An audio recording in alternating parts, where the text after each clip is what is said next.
Subscribe کیجیے ہمارا channel اور دبائیں اس بیل آئیکن کو تاکہ آپ کو ریگولر نوٹیفیکیشن اپڈیٹس مل سکیں۔ رسول پاک صلی اللہ علیہ وسلم احساس والے نبی ہیں، اور احساس حضور نے امت کا کیا، احساس والی زندگی گزاری، ہر لمحہ محبوب پریشان رہے۔ یہ تھوڑا عرصہ پہلے ڈاکٹر ہارون صاحب مسلمان ہوئے ہیں، اور ابھی انہوں نے 2-3 کتابوں کا انگریزی میں ترجمہ کیا ہے، اور بھی کچھ کتابوں پہ وہ کام کر رہے ہیں۔ ہالینڈ کے رہنے والے ڈاکٹر صاحب ہیں۔ توجہ ہے میری بات پر آپ عزیزوں؟ ڈاکٹر صاحب کہتے ہیں کہ میں نے یہ سنا تھا کہ مسلمان دہشت گرد ہیں، یہ بم بلاسٹ کرتے ہیں۔ تو میں جہاں لفظ اسلام آتا تھا وہاں سے میں تھوڑا بچ جاتا تھا، پیچھے ہٹ جاتا تھا، لیکن میرے مزاج کے اندر یہ بات شامل تھی کہ میرے اندر اللہ نے بڑا انسانیت کا جذبہ رکھا ہوا تھا۔ تو میں ایک تنظیم قائم کر رہا تھا، میرا خیال تھا کہ ایک ایسی جماعت بناؤں کہ جو پوری دنیا کے اندر اسلام، توجہ ہے میرے عزیزوں کی؟ کہتے میرا خیال تھا ایسی جماعت قائم کروں کہ جو پوری دنیا میں لوگوں کی خدمت کرے، اور بغیر امتیاز کے کرے، اسلام والوں کی بھی اور غیر مسلموں کی بھی۔ لیکن مجھے بڑا دھچکا رہتا تھا کہ مسلمان سخت گیر قوم ہے۔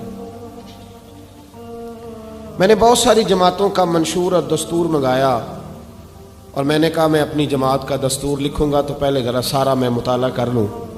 ڈاکٹروں کا ٹیبل ہوتا ہے، اس کے اوپر شیشہ لگا ہوتا ہے، نیچے وہ جو چیز ضروری ہوتی ہے وہ رکھ لیتے۔ کہتے ایک مصر کے مولانا صاحب آئے ہوئے تھے ہالینڈ کے دورے پر، اچھی انگریزی جانتے تھے، تو کسی وجہ سے علیل ہو گئے۔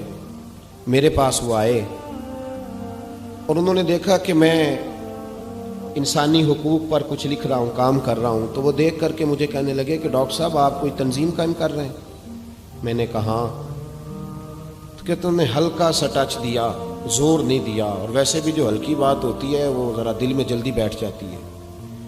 کہتے ہیں ہلکا سا ٹچ دیا، کہنے لگے اگر کبھی موقع ملے تو میرے نبی پاک کی بھی سیرت پڑھ کے دیکھیں، بس ہلکی سی بات، اور وہ جملہ چھوڑ گئے۔ اعلیٰ حضرت فاضل بریلوی علیہ رحمہ نے لکھا ہے ضروری نہیں کہ تم جو کہہ رہے ہو وہ منوا کے اٹھو، لیکن میسج ضرور چھوڑ دیا کرو۔ جب انسان کے ذہن میں بات ہوتی ہے یہاں سٹاک ہوتا ہے جب بات کا، تو جب وہ کام کرنے لگتا ہے تو ایک دفعہ وہ بات سامنے ضرور آتی ہے۔ کہہ دیا کرو۔ انہوں نے کہہ دیا کہ ڈاکٹر صاحب ایک دفعہ حضور کی سیرت بھی پڑھ لیں۔ کہتے ہیں میرے ذہن میں بات بیٹھ گئی، مصروف آدمی تھا، زیادہ تو نہیں میں مطالعہ کر سکتا تھا، لیکن میں ایک دن 10 منٹ گھر میں ملے تھے تو میں کمپیوٹر پہ بیٹھا، اور میں نے کہا کہ انگریزی میں جو کتابیں حضور سید عالم صلی اللہ علیہ وسلم کی سیرت کی ہیں ان کو ذرا دیکھتا ہوں۔ تو فرماتے ہیں کہ میں نے نیٹ پہ سرچ کیا، پہلی حدیث آئی اور میں کلمہ پڑھ کے مسلمان ہو گیا۔ حدیث کہاں ہے؟ سبل الہدی والرشاد میں بھی ہے، کنز المال میں بھی ہے، مسند احمد میں بھی ہے، ابن اسحاق میں بھی ہے، ابن اشام میں بھی ہے، اور شاید سیرت کی تمام کتابوں میں آپ کو روایت مل جائے۔ نبی پاک صلی اللہ تعالی علیہ وسلم کی حدیث اور روایت کرتے ہیں حضرت سلمان فارسی رضی اللہ تعالی عنہ، اور ساتھ ہیں سیدنا بلال حبشی رضی اللہ تعالی عنہ۔ فرماتے ہیں ہم گھر سے نکلے، حضور نے فرمایا ذرا جلدی چلو ایک ضروری کام ہے۔ فرماتے ہیں بڑی تیزی کے ساتھ آج روٹین سے ہٹ کر محبوب نے تیز تیز قدم مبارک اٹھائے، تیز تیز، اور فرماتے ہیں ایک گلی ہم نے کراس کی، دوسری گلی میں جو پہنچے تو پھٹے پرانے کپڑے، سادی سی بی بی، اور حالت بتاتی تھی کہ بیچاری کسی غریب گھر کی ہے۔ وہ سڑک پہ کھڑی تھی اور رو رہی تھی۔ میرے کریم رسول نے فرمایا بلال اسے پوچھو کیا مسئلہ ہے، کیوں روتی ہے؟ تو حضرت سلمان عرض کرتے ہیں میں نے کہا حضور میں پوچھ لیتا ہوں، آپ جائیے، کام بڑا ضروری ہے جو نکلیں، میں معلومات کرتا ہوں۔ تو محبوب نے فرمایا نہیں، اس کے آنسو پوچھنے سے ضروری کوئی کام بھی نہیں، پہلے اس کی داد رسی ہوگی، اسے پہلے پوچھا جائے گا۔ روتے نہیں رہتے لوگ گھروں میں، لوگ گزر نہیں جاتے چپ کر کے؟ کتنے لوگ تڑپتے ہیں، کون احساس کرتا ہے؟ نبی پاک سید عالم صلی اللہ علیہ وسلم رکے اور اس خاتون سے پوچھا کیا بات ہے؟ اس نے کہا کہ بات کوئی بھی نہیں، میرا ایک ہی موٹا سا مسئلہ ہے۔ کہا وہ کیا؟ کہنے لگی میں غریب ہوں، اور غریبی بذات خود بہت بڑا گناہ ہوتی ہے. لوگ بڑا جرم سمجھتے ہیں اس کو بذات خود. میں نے شروع میں کہا نا کہ مذہبی سٹیج کی بھی صدارت غریب آدمی نہیں کر سکتا, کیونکہ غریب جو ہوا جد کول دتھی ہونی انہیں نیڑے بہنا ہے نا جی, جد کول نہیں انہیں تو پیچھے جا کے بہنا اینڈ تے کول کیڑا دتھی ہے. اس سٹیج پہ بھی غریب آدمی کی صدارت نہیں ممکن ہو ہی نہیں سکتا. میرے رسول پاک سید عالم صلی اللہ تعالی علیہ وآلہ وسلم نے فرمایا پہلے اسے پوچھو کیا مسئلہ ہے.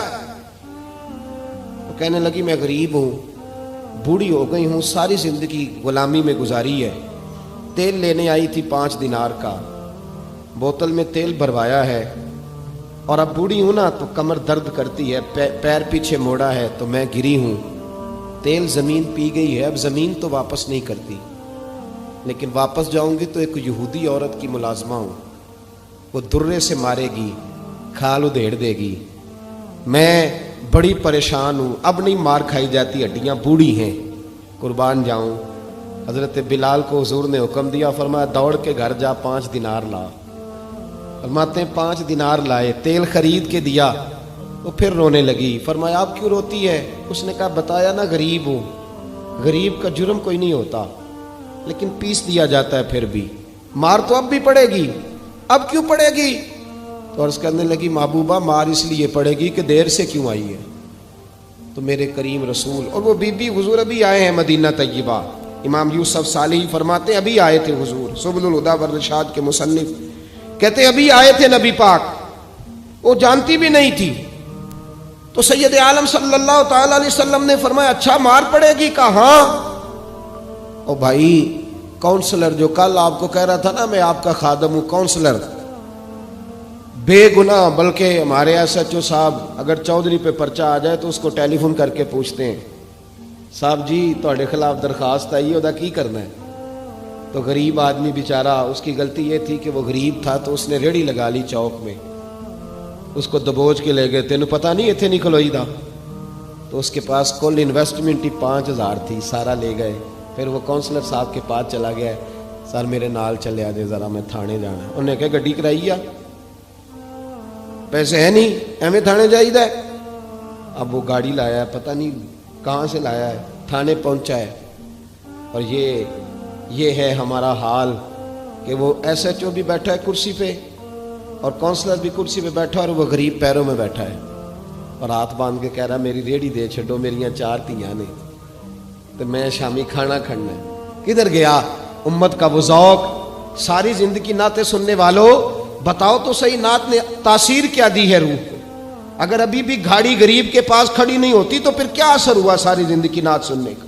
میرے مصطفیٰ کریم سید عالم صلی اللہ تعالی علیہ وسلم نے فرمایا اس خاتون سے یہاں کونسلر ساتھ نہیں جاتا, کہتا ہے کر دیا ٹیلی فون, سویرے 9 بجے پہنچ جانا. پر کائنات کی سب سے معزز شخصیت حضرت سیدنا بلال حبشی رضی اللہ تعالیٰ عنہ فرماتے ہیں میرے نبی پاک نے فرمایا بی بی چل میں تیرے ساتھ چلتا ہوں. گویا اللہ کی ساری رحمتیں اس کے ساتھ ساتھ چلنے لگی. اور آگے آگے نہیں, ساری کتابیں پڑھ لو, وہ پھٹے پرانے کپڑوں والی بی بی آگے آگے اور اللہ کے کریم رسول پیچھے پیچھے. ساری گلیاں اس نے پھرائی, مدینے کی صحرا آ گیا.